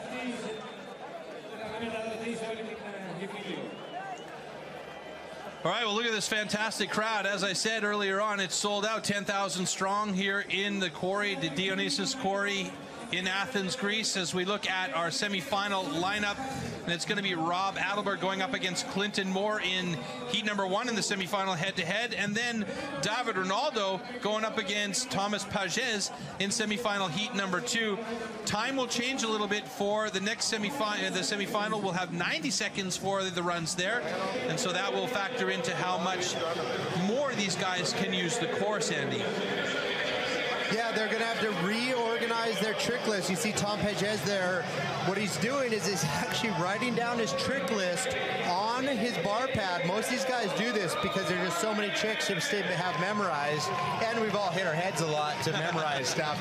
But he's going to write down the order of the tricks he's going to do. Let's cheat up a little bit here on him. Alley-oop. We're going to have to check his spelling. 360 and then flare. That's not... Oh, what's he got there? Flare on the dirt, I think. He could be a doctor. Yeah, he's definitely got doctor. I don't know how he knows what that says as he's riding, but yeah.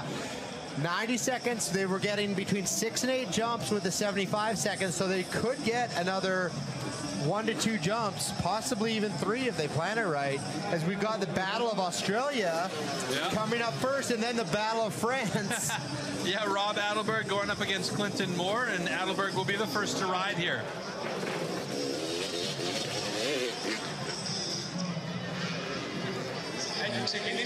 All right, so Adelberg's going to start up top.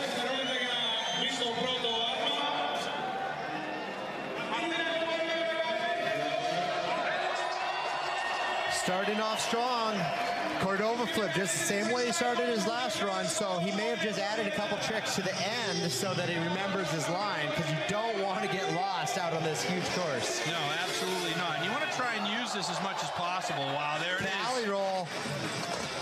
And you see again, they got the front end a little bit high there, but not too bad. It's all rodeo style up on the quarter pipe. Now, yes, it's not a flare, but at least he uses it, so he gets that use of course. Yep. Which is so important. Clinton Moore there, not really watching the run from Rob Adelberg, and I'm wondering, how many of the guys are in that state where they don't want to see what the other guys do, and they just want to focus on their own run. Well, at this level right now, and you've got Moore, your number 1 qualifier, and Adelberg, your number 3 qualifier, so they're not that far apart as Adelberg goes for the side saddle lander. So far, he's kept his tricks all the same, so he must just be adding a couple at the end here. So hopefully he's got a couple big ones. So he finished up with a KOD backflip, and then he's going to work his way up 1 level, back around, now back to the bottom. This is confusing down here. Now the yellow flag waving there signifies 15 seconds to go. Indian air to heel clicker flip. Great extension. And Adelberg. I guess he's a little bit pumped up there. Hey, you know what? I think he's pretty pumped up. And the funny thing is, this is within his time because he stopped a little bit early. So maybe, just maybe, that energy judge, Jason Moriarty, is going to give him a little nod for that. Because instead of taking one more, instead of maybe not getting to another jump, he said, forget it, I'm just going to go high-five the Greek fans. Yeah, and why not? Enjoy your time here. Look at Have that. fun. And he had a great run. California Come on, roll.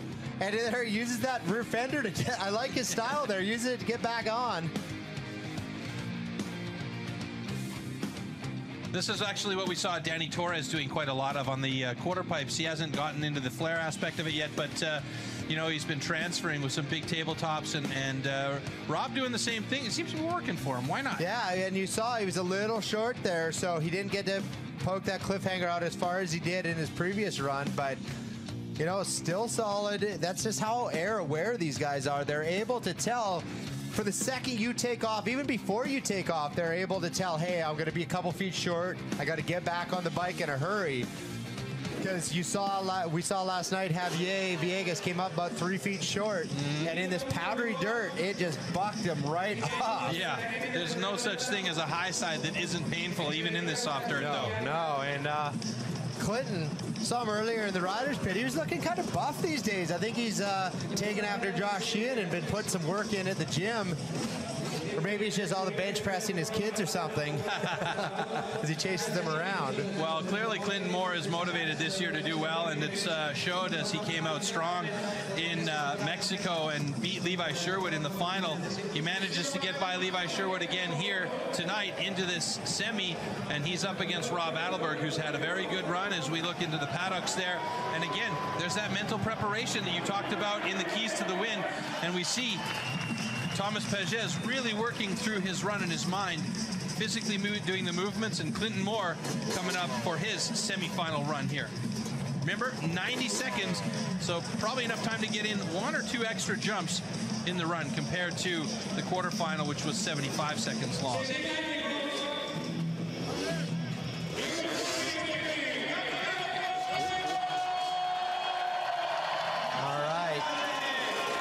Clinton so far had 2 perfect runs. Can he put a third one together? Started off big with the dead body flip. Yeah, wow, nice. Really nice execution. Got his legs straightened out at the hips. It's about as far as you can extend that trick, so. Really flat on that flare as well. Yeah, he's got a different style than a lot of the guys. On that, he really spins it straight up and down. Double grab Indy. Just looking out the window here, I mean, I can't see him. This course is just so epically large. It is, and he throws down a perfect 360. So now he's working his way on up 2 levels. It's almost like 60 feet back up to the top of the course here. Anyway. Flips up the flip lever, so something big's coming. Kiss of death flip. Nice and smooth on the landing as well. More, and he still's got a little bit of time left. 20 seconds. And we know we need to see that Bundy. Ah, the bolt. Ugh. And that is such a crazy camera angle there. Now, I'm wondering if he... this is where he's going to go for it. And he... All right, he's in. Not a lot of time there. Oh, just a turn down. Wow, or just interesting a whip. choice Not even here. a turn down, just a whip. And so we didn't see the Bundy out of him. No, but he's still got about 20 seconds left in the run. If I'm correct here. I think he's done. Heavy I landing. think I saw a red light there, a red flag waving. So yeah. Okay, I can't see the clock down here, but yeah, it looks no, like that says the clock says 20 seconds. It's to the the next start. guy. Yeah, okay, So, now I understand.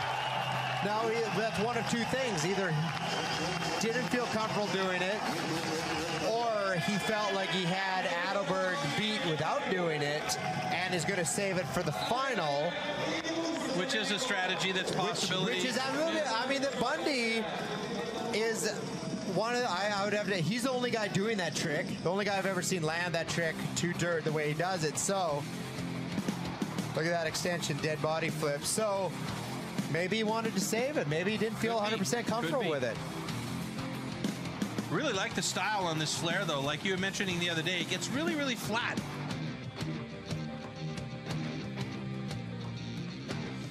So going double grab Indy there over the super kicker.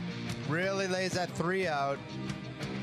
And you know what? Some guys do their 3s just like a little off-axis backflip, but that's a legitimate 360 there, which I like to see. I don't sometimes, you know, you got to call a spade when it's not right. Even if I can't do it, it's my job to call it out. And there's the volt. Good style. He had time. Felt very comfortable. I'm not sure, you know, obviously the whip was in time. So this is going to be tight. All right, well, let's see how this battle of Australia goes down. If it boils down to Adelberg moving to the final or Moore moving to the final. Here we go. Love the camaraderie between all these guys. It's such a cool bunch of Moore dudes. gets that first helmet. Execution. Adelberg, he's in the mix.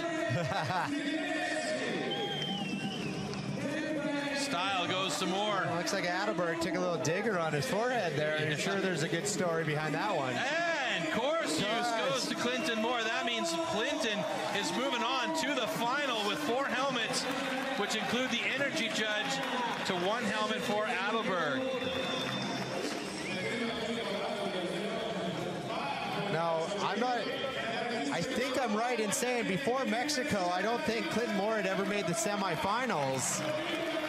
And now 2 finals in a row. Yeah, this is the second final in so many events. That's pretty impressive. And we go to our next heat here in the semifinal between David Ronaldo and Thomas Pages. And in fact, I believe these 2 Frenchmen have never battled against each other yet. So, well, like Ronaldo said in that interview earlier, this is his first semifinal ever. Yeah. I mean, he's already has his best result, so he's pumped. And there's always a chance, not usually at beating Tom Pages, but Tom Pages beating himself. That's the because thing. What he's doing is so next level and so gnarly that there's always a chance that he gets it wrong. Like we saw last night, he got it wrong twice on that alley-oop flare. And Thomas will ride first here tonight by virtue of coming out of round 1. He's got to be the guy that rides first in each of these head-to-head matches, as he takes a quick loop around to blow out the bike and say hi to the crowd here in Athens.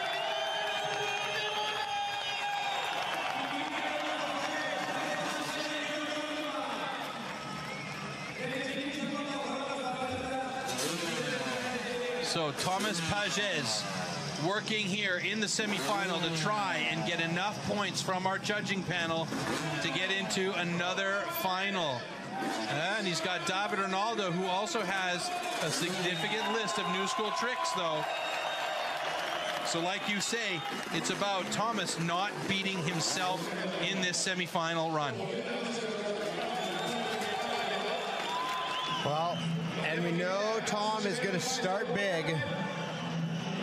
On the alley-oop flare here, you see him with that left foot kicking the bike into first gear. I can't even... You know, he's got to hustle, and this is a place where Tom can get into trouble because he's going to be riding on pure aggression and adrenaline right now. And this is where we don't want him to get a little bit out of sorts, because that's where he can injure himself. We don't want him to do that at all. No, and okay, so he's got the first jump out of the way. The good thing I have to say is he's on the 252 stroke. And now you see he skipped the dirt. Yeah, that's smart decision on his part. Great decision, and he can recover from this. He can recover. He lost about 12 seconds or so, I'd say, on the ground. But his heart rate probably is over 200 beats a minute right now, so he's just got to keep that down. He stretches out the flat line Indian air there, like only Tom can, but he's still got time on the clock. Yeah, the important thing for Thomas now is not to panic. He's got to keep it together, let that adrenaline be his friend as opposed to his enemy in this case. And the special flip, That's just too easy for him these days. Nails it. But he's not, David Ronaldo is no slouch, and he's got a lot of these tricks in his arsenal. He's got to get on this now. And the Cali roll, so he's going to have to do, making sure he's in first gear here. And the bike flip, this will be the decider, and he does it! He does it! Oh, Fantastic! wow. The bike flip, an amazing trick here. Beautiful finish after a big mistake right out of the gate, but he came back strong, and this is the Thomas Pagès that we needed to see here. Not the guy who takes all of his anger out on the course, but the guy who can settle it back and push it through and really ride a solid run after making a mistake early on. Wow, look at that crowd there, and they are loving it, and it's so difficult. I can tell you from being a rider in the past and being in a position where you crash right away, your heart rate just goes through the roof, and you're just like, oh man, what did I do? And so he didn't really do anything wrong there. He just landed in a foot of powder, basically. Look at this. And he just sinks in, and he just pushes that front wheel out. Really nothing that he did. And now, if he does go through to the finals, he's going to have to deal with that big bomb hole he just made himself. Yeah. And then, so making a good call, hitting the ramp quarter pipe, not the dirt quarter pipe, brings that around. Best choice he could have made in you know this what? case. And that's showing maturity, and then just hucks that bike. And we haven't talked about that bike tonight, but that bike is something around 15 kilos lighter than a normal bike. He's got all sorts of carbon fiber and titanium on that bike, an extra small gas tank.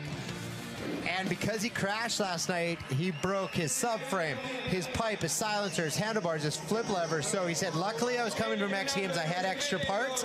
But the bad thing is, I'm out of extra parts now, so I can't crash tonight, or no more messing around I'm anymore. screwed. So this is going to be tough, and Ronaldo's going to have to throw down. He didn't get it handed to him like it looked like he might. Well, Ronaldo, like you were saying, is absolutely no slouch.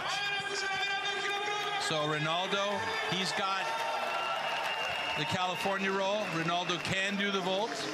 He is using the quarter pipe. He's got all the tricks. Double grab backflip. Double grab backflip and not just a double grab flip, like a double heart attack backflip. Yeah, exactly.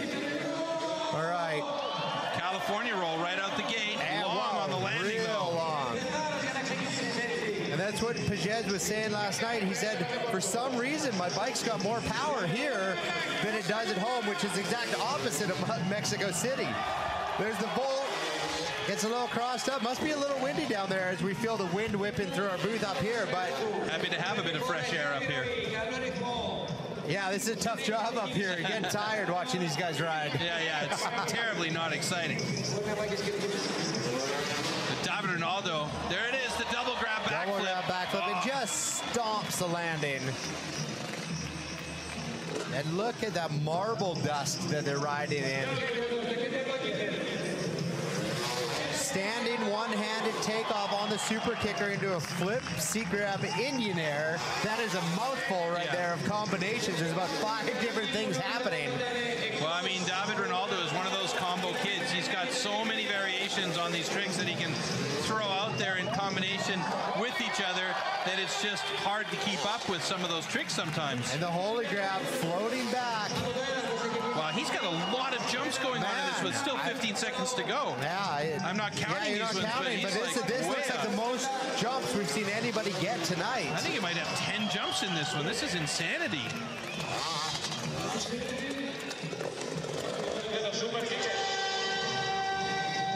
Oh, he was so close to getting this one, but yeah, this last one I'm pretty sure won't count.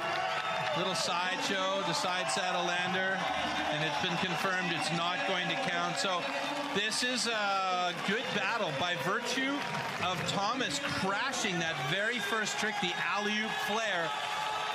It could be a deciding factor in favor of David Ronaldo, who had pretty much a perfect run. Well, let's think through the categories here. Once again, use of course, I'm gonna guess, goes to Tom because of the quarter pipes. Difficulty as we walk through there, the California roll. Wow, he kicks the bar a little bit with his right foot. difficulty, I think, is pretty close, but I think Pages will get that again. We should have a fighting through injury judge as well, you know, because he's got that, he's got that finger on his right hand that's just mangled.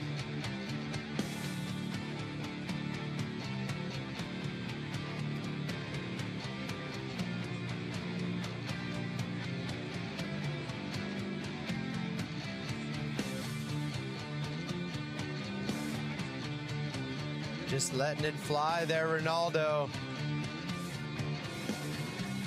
Now, that one didn't count. That was just for the crowd. And Ronaldo put down a very solid run, and this is going to be really tough for the judges. But once again, it's not judged on overall impressions. Yeah, so that's the important part here, I it's think. so hard to remember that here because you get excited about one guy's run, then you get excited about the other guy's run. But you got to remember, are they checking each one of the 5 boxes? And even with a crash like that, that man right there, the eternal comedian, he's very rarely have I never seen him not smiling. Well, yesterday before the qualification round, he looked nervous, and we saw it happen in the qualification round. He crashed. Pages gets energy right off the bat. We knew that one because it was showed live on the screen. And execution goes to David with a bullet. Wow. Okay. Thomas, style, of course. Thomas has just got styles for days. Oh, Thomas is going to the final with 3 helmets, and variety also belongs to Thomas. So David Ronaldo gets execution, variety, course, style, and the other one I forgot there was all Thomas Pages. So Thomas will move on to a final here in the 2015 season, his first final this year.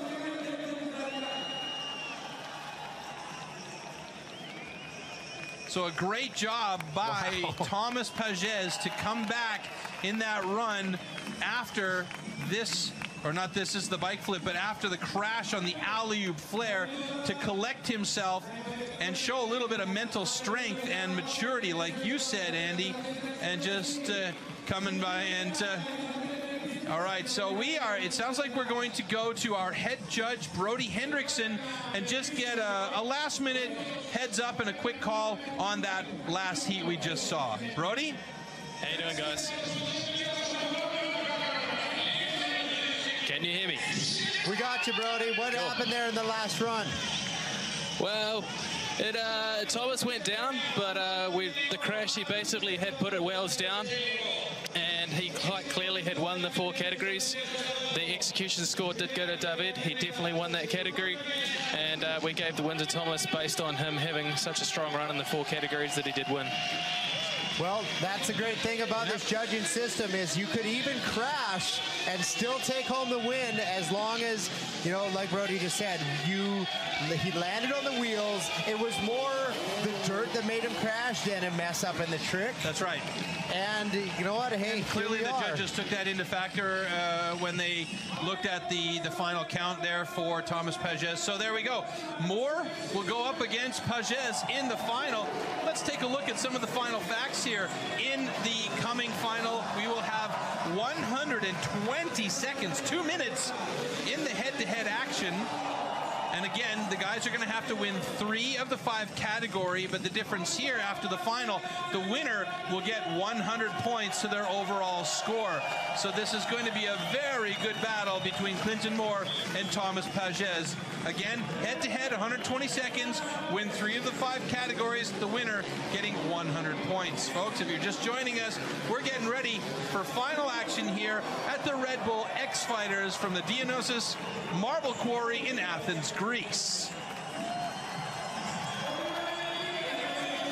Look at the crowd here, Andy. I mean, they're loving it. 10,000 people strong, a sold-out arena here. And we've been driven from the gates to our area here, which is at least a 2.5 to 3 kilometer long stretch of road. These folks, not allowed to drive cars in. There's no buses for them. They walked. That's how motivated these people in the audience were. They walked those 3 kilometers to get to these seats. First time for Red Bull X Fighters in Greece, and what an epic location. I mean, the sheer size as you look at kind of this wide angle shot here, and you kind of see like each one of those walls is 50 feet high. Yeah. 40 to 50 feet high, and we are 1, 2, 3, 4, 5, 6, 7 deep in this quarry, and this is the small part of the quarry. This is the small quarry, that's right. Absolutely, and we heard Dane Heron earlier explaining during the track build-up process that it took them 3 weeks to build in here, and the sheer size is that they could fit 40 Parthenons. It would take 40 Parthenons to fill this quarry from top to bottom. That is immense. Yeah, this place is absolutely huge, and it's just so cool to see how into this the Greek fans are, and we got all the guys that didn't make it to the finals out here just doing a nice little train show, and we can't quite see it, but off to our right there from this shot is actually the Riders Lounge, which is in a cave of marble with 40-foot high ceilings. You go back there, and it's like the most expensive room in the world, probably. Yeah, I think 40 feet is a little bit soft. All right, let's take a look at our bracket. We've seen these guys go through the semifinals, and now we're into final action. Thomas Pagès will go up against Clinton Moore. It's France versus Australia for the final here at the Red Bull X-Fighters, Athens, Greece. The first time ever in Greece for this event, and I'll tell you what, Red Bull Greece has done an epic job of setting it up here and doing a really fantastic organization for this event, and I really hope that we can come back and do something similar in the future here, because it is really spectacular. Well, speaking of spectacular, this head-to-head battle. I feel like we've seen this before once. And the funny thing is Clinton Moore took the win that time. Yep. First rider up, Thomas Pagès. It's time to go.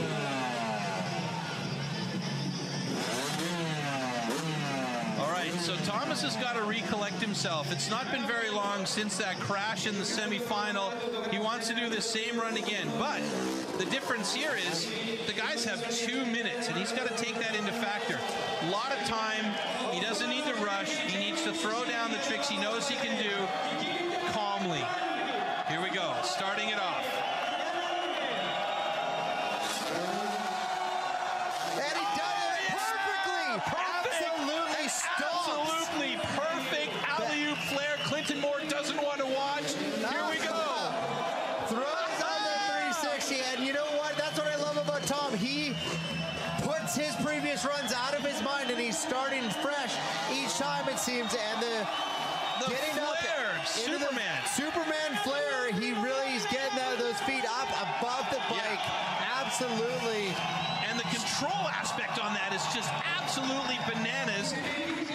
Just a beautiful start to this run from Thomas Pagès. That's going to put a lot of pressure on Clinton Moore as he throws out a beauty of a flatliner Indy. And Clinton isn't watching. He's visualizing his own run. As you see Tom just have a tiny mistake of missing a gear and having to slam back into first gear there. But even if Clinton isn't watching, he can hear the crowd react. And that is definitely going to be in his head as the special flip. And he almost didn't get that right foot back on board the peg. Mamma mia! Wow. And a ton of time left in this run still. Something different here they did last second is added this up. Instead of 90 seconds, it's 120 seconds. And here we go, the bike flip. Oh no! He has to roll away from it, but he's still got tons of time. He's got tons of time, and we just saw in his last run, you can make a small mistake. The question is now, Andy, knowing that he's got 2 minutes now, a ton of time left, does he go back and try and do the bike flip again, or does he continue on with his run as planned? It looks to me like he's just going to continue on. I don't know if he got twisted up at all there. He seems okay. I mean, wow. He just made it so difficult on the judges, because if he would have landed that, it might have been a pretty clear-cut decision. Yeah. But yeah, you know what? Tom showing some maturity there in not, let's call it spazzing out and just hucking himself into getting hurt or doing something, but he knows right there, you know what? Big mistake. Big mistake. But he already had the special flip, had the alley-oop flare, and I think he's a little sore maybe. Yeah, well, I mean, he got hucked off that bike and rolled head first down the hill. So he might have twisted himself a little bit, but he managed to keep the run going as we take a look back at the run from the beginning with the alley-oop flare. Andy, just spectacular. Great start to his run. Wow, he just nailed that, and then he really kicks up that Superman flare. He's getting up almost tsunami style. I know that's what he's going for. Look at that. I mean, he can only stretch it out quickly, but look at that back end whip through. And then just hanging off the side of the motorcycle there. That is just style for days. Special flip. Just perfect poise, coming in blind, grabs the grab handle with his right hand, and here's where it all went wrong. Yeah, he just didn't get himself over. And honestly, nothing was wrong with that. I think he might have thought he was a hair short or something, but it didn't look any different than the other two we've seen him do tonight. So no, he just didn't get that right for that left foot over the frame of the bike. One more angle on it here, maybe? Yep.